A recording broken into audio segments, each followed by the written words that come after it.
Hello. All right, so I'm doing an impromptu video. I just had a full day of sessions and something kind of came up that really resonated, and it just was an interesting thing. Maybe you guys will think it's interesting. So behind the scenes of therapy. So today was just packed full of telehealth.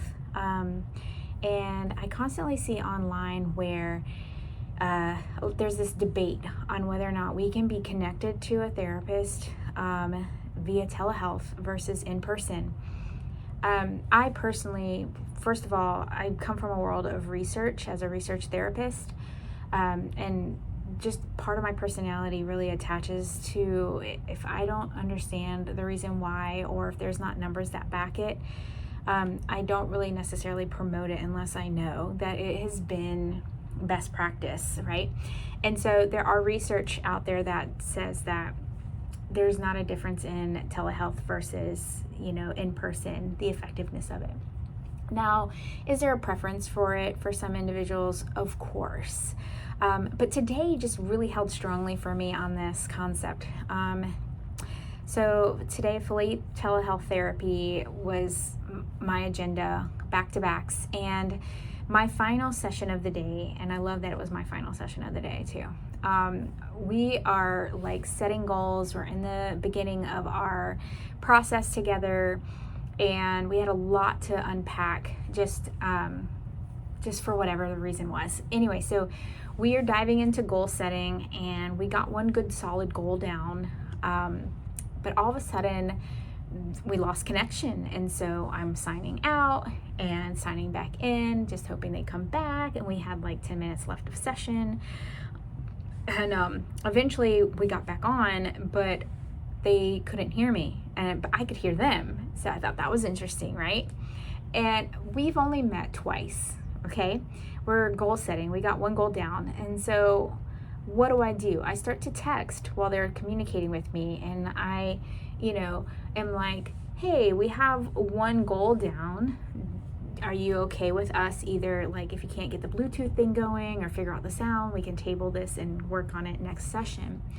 And they were totally game. But then I was just curious. I was like, just for me being a prepared person, I was like, just out of curiosity, we have this one goal. Are there any other goals you think you're, wanting to add?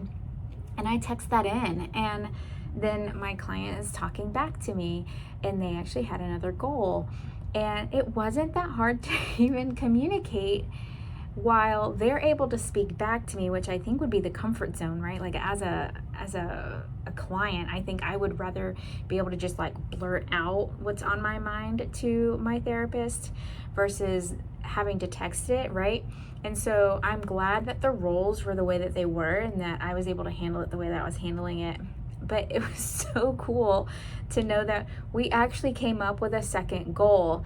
And me being the suicide risk reduction specialist that I am, the funny part about it is that it was related to SI and a part of a pattern that they have showing up in their life. So not only was I able to communicate via texting and seeing them, and them being able to speak to me due to technical difficulties, I felt really connected to the point where they mentioned the statement, and I said, well, if you're thinking this daily, I'm curious, and it's connected to this, I'm wondering if you're having suicidal thoughts on a daily basis.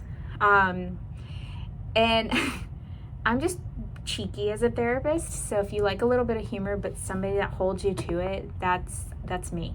So after I typed that in, because I had a feeling I knew the answer, and we had already gone through a suicide assessment, and that's what they're here for, but I was like with like a funny face, and they looked up and they're like, yep, got me, and I love that about it. One, we had technical and connection, but two, making a suicidal conversation and our relationship with suicidality and seeking help and working with a therapist on these things, just normalizing it and understanding that, yeah, we want to make sure we're talking about the things we need to talk about. We want to make sure that we're not, keeping things at bay just to kind of paint it in a better picture.